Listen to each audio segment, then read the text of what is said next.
I, 39M, just caught my wife, 38F, of 14 years, together 17 years, cheating on me with her district manager of Aramark Refreshments for about 2 years now. Before I get into details, there's a backstory to all of this. I want you all to get a full picture and decide if she was entitled to cheat or did I just pay off a debt I owed. In 2012, I took my wife to get her tonsils removed at the hospital. They gave me her belongings as she couldn't take them inside surgery room. Her phone kept buzzing. I took it upon myself to see who was blowing her up, and I read tons of inappropriate emails with another man at work. She was reading 50 Shades of Grey at the time and was referring to the man as her Christian Grey, something she would call me. I was pissed and wanted answers, but unfortunately she couldn't talk after surgery. So on the drive home, I handed her a piece of paper with a pen to answer all the questions I had, and she wrote it was nothing but flirting. I grabbed my 2-year-old and briefcase of clothes and went from CA to AZ on a mini weekend getaway with my support team, my best friend and his wife, to stay away from her for a while. Once back, she informed me that she deleted her email and it won't happen again.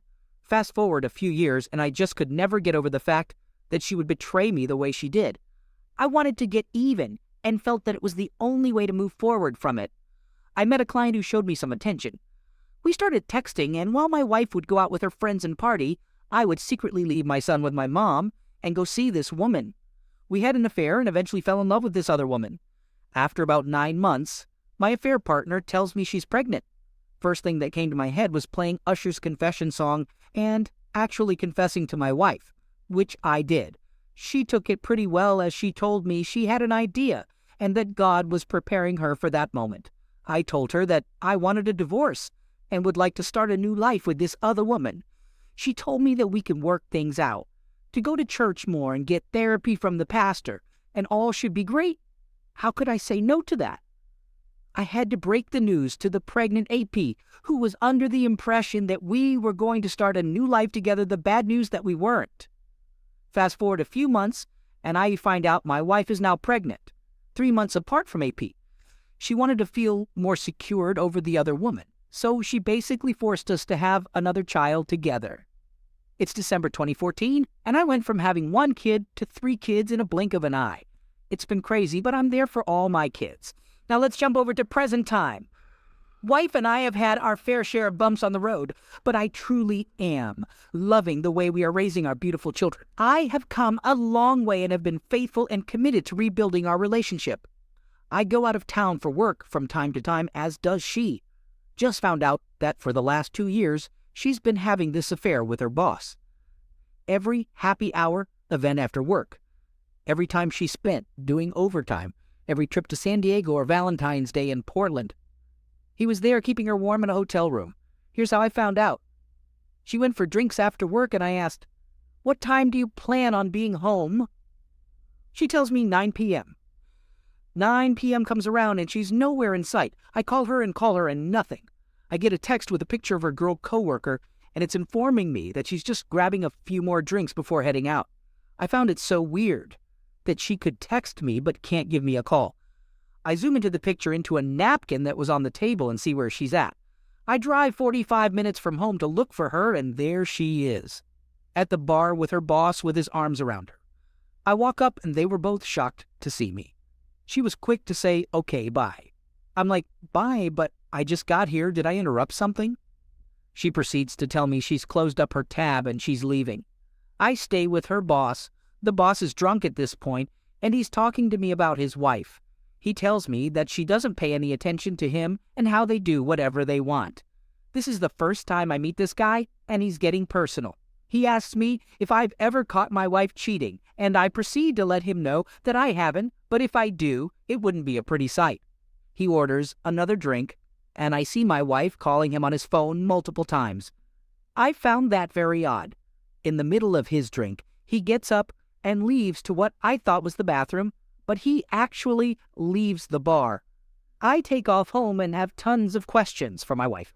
Her response was, "I'm sorry, I should have told you he was with us as well. I've never been the jealous type, and a friend told me to check my phone records." Oh my God. My heart dropped when I found out she's been talking to him Monday, Friday after work for 15 to 30 minutes at a time. I confronted her with all the phone bills extending to 2 years ago, and she informed me that after work she has end-of-day reporting to do, and he needs those numbers to report to his boss. It was such a good lie. Keep in mind, she's not salary and clocks in and out, so in HR point of view, reporting numbers after clocking out would be considered illegal. I needed proof of their conversations, but how? I decided to record their conversations. I'm not going to mention how I did it, but once I heard what was said, my heart broke into a million pieces. She had conversations with her own cousin, talking about how much he brings excitement to her life, and it's not only the closeness, but how funny and goofy he is. She talked about how dumb I was to believe the end-of-day calls were real. She said how they would have to lay low for a while, and where there's a will, there's a way. And then there's the conversation between the two of them, where they talked about how much they loved one another and how they make each other feel. Straight caught. I knew I was furious, but didn't know what to do. Do I go to their HR? My wife just got a promotion. Should I tell them it's because she's ducking her boss? I did the only thing I could think of. I contacted his wife. I did a ton of research, with some help, of course, from a good buddy that loves drama, contacted his wife on LinkedIn, and waited for her to call. She did, and I told her everything I knew. We put dates together, and they've been having a blast for years now while we both were being played for fools. We did a four-way call, but they denied it all, even after the recordings.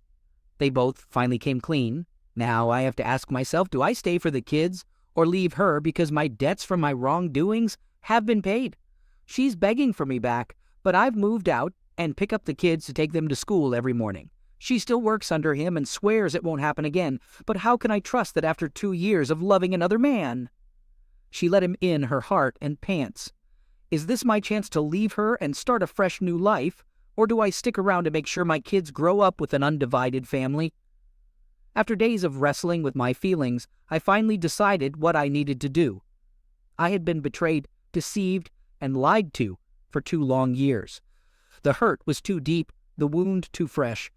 I couldn't let this slide, not after everything I'd been through. I couldn't allow my wife and her boss to get away with their infidelity without any consequences. So I began to plan my revenge. My first step was to gather solid evidence. I had recorded their conversations, and I had screenshots of their inappropriate messages, but I needed something more damning. I remembered that my wife had given me her phone's passcode for emergencies. One night, while she was asleep, I decided to look through her phone. What I found shocked me. There were explicit videos of her with her boss. It was a hard pill to swallow, seeing my wife being close with another man. But it was the evidence I needed. I transferred the videos to my laptop and deleted them from her phone. Then I waited for the right moment to strike. That moment came a few weeks later. My wife had a presentation at her office, and her boss was supposed to be there too. I knew that they usually connected their laptops to a large screen for presentations. So I devised a plan. I uploaded the videos onto a USB drive and managed to swap it with my wife's presentation USB just before she left for her meeting. As the presentation began, I slipped into the back of the conference room unnoticed. As my wife connected the USB to her laptop, the explicit videos started playing on the big screen. There was a collective gasp in the room, followed by awkward silence. My wife turned pale, and her boss looked like he was about to pass out. I stepped forward, holding up the evidence I had collected. I told everyone in the room about their 2-year affair. I exposed their lies, their deceit, their betrayal. I ended my speech by saying that I had already sent all the evidence to the HR department and the board of directors. The aftermath was swift and brutal. My wife and her boss were fired immediately. Their reputations were destroyed, and they became social outcasts. The humiliation they felt was palpable, and I felt a sense of satisfaction.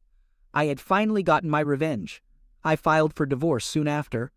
My wife begged me to reconsider, promising that she would change, but I was done. I had given her a second chance before, and she had thrown it away. I wasn't going to make the same mistake again. I moved out and focused on raising my children. I wanted to ensure that they grew up in a loving and supportive environment, despite their parents' broken relationship. Over time, I managed to rebuild my life. I found a new job, made new friends, and even started dating again. It was a slow and painful process, but I came out of it stronger. As for my ex-wife, she struggled to pick up the pieces of her shattered life. She lost her job, her reputation, and her family, and in the end, she lost the man she claimed to love.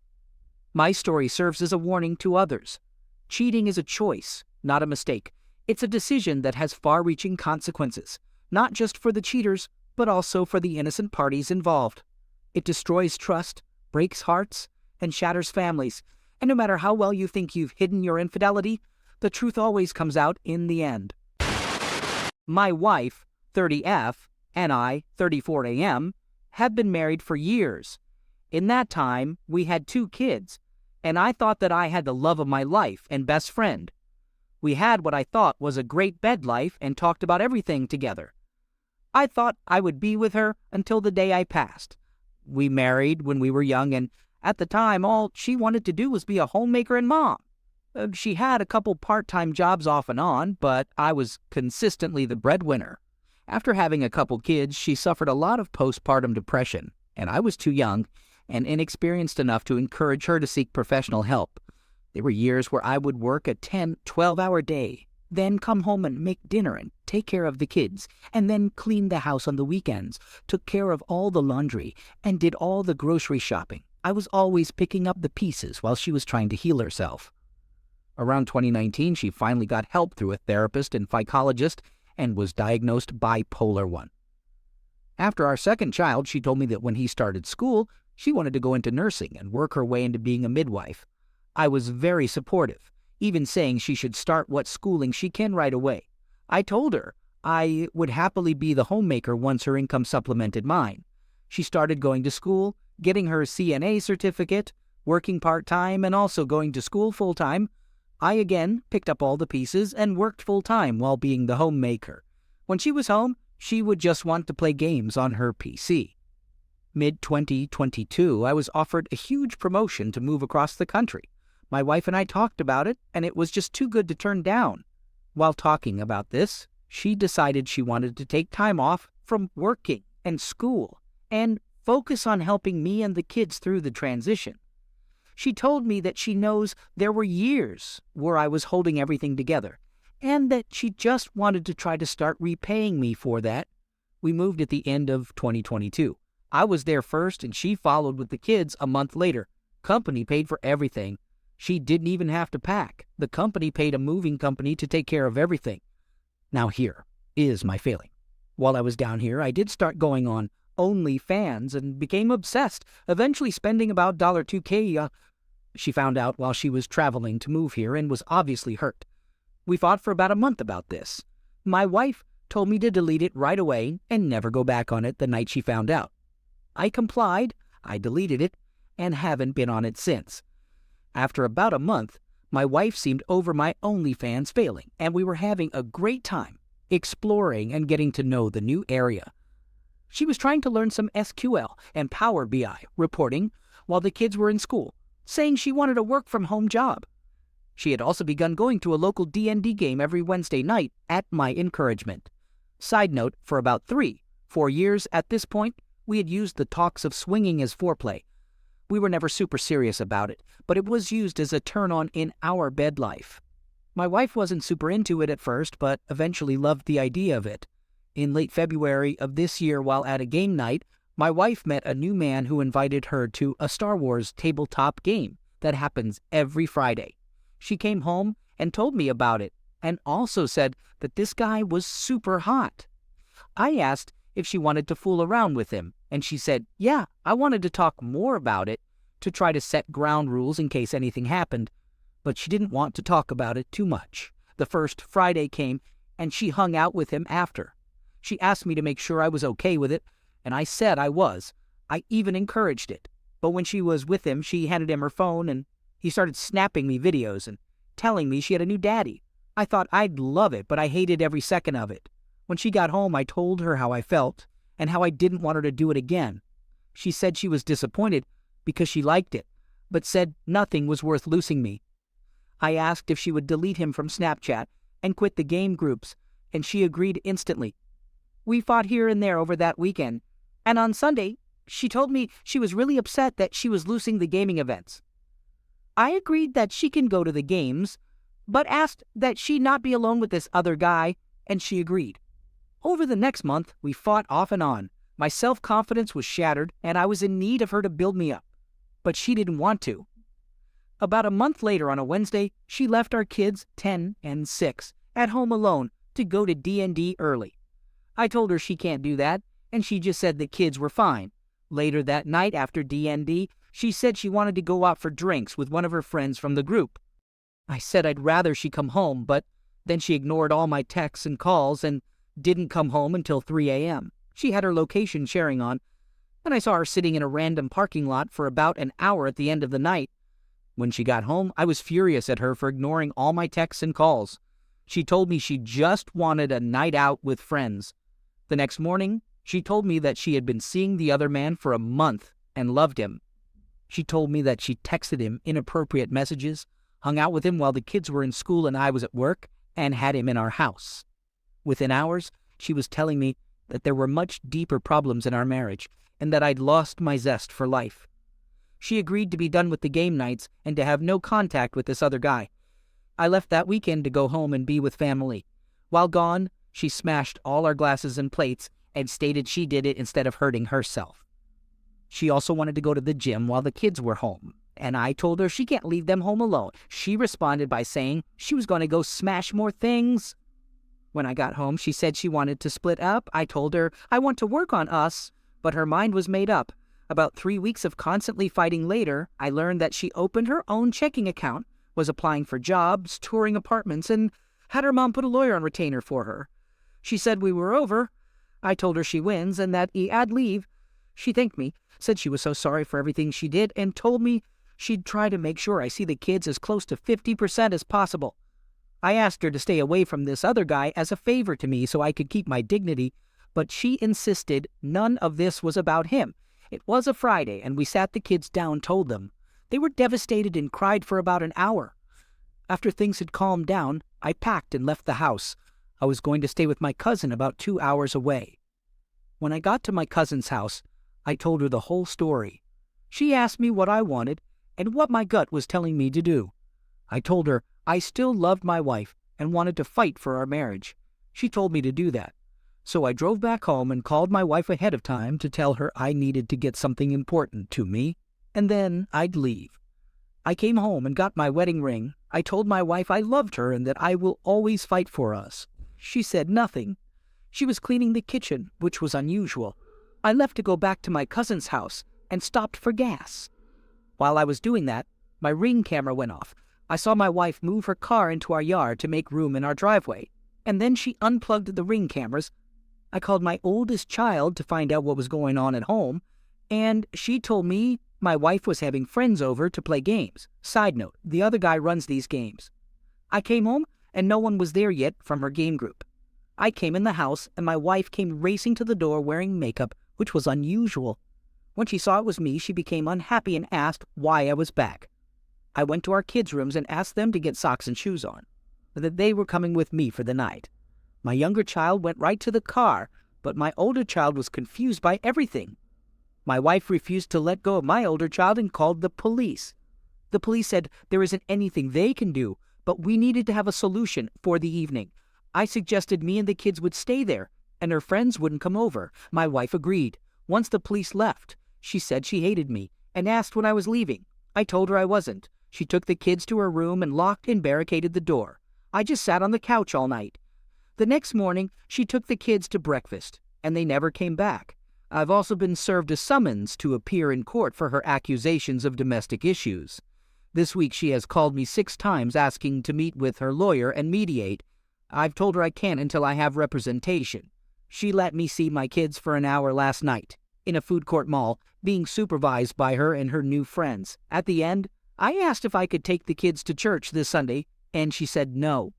She then texted me an hour later asking if I'd pay for childcare for after-school care because she needs a job. After that, in the face of such adversity, it seemed the world had conspired against me. The love of my life had become a stranger, and I was thrown into a whirlwind of heartache and humiliation. The shock of betrayal was nothing compared to the constant fear of losing my children. Despite the tumultuous events, I vowed to stay strong. A strange calm overcame me. I was a man on a mission to regain my dignity, my children, and to heal my broken heart. I sought out the best divorce lawyer in the city, who was renowned for his unorthodox yet successful tactics. He listened to my story with an inscrutable expression. When I finished, he tapped his fingers on his mahogany desk and muttered, "This is a case of betrayal and manipulation, my dear friend. But don't worry. Justice will be served." Time passed in a blur. The court battles were fierce and exhausting, yet I held on. There were days when I was on the verge of giving up, days when the sight of my children's tear-streaked faces was too much to bear. But I held on. As the court case progressed, my lawyer and I presented a multitude of evidence about my wife's infidelity and her newfound disregard for our children's well-being. My wife was no longer the loving, caring person I had married. Her transformation shocked everyone, including the court. As the final hearing approached, my lawyer presented me with an unexpected plan. It was an audacious strategy, one that could make or break my case, but I trusted him and we decided to proceed. On the day of the final hearing, the court was buzzing with anticipation.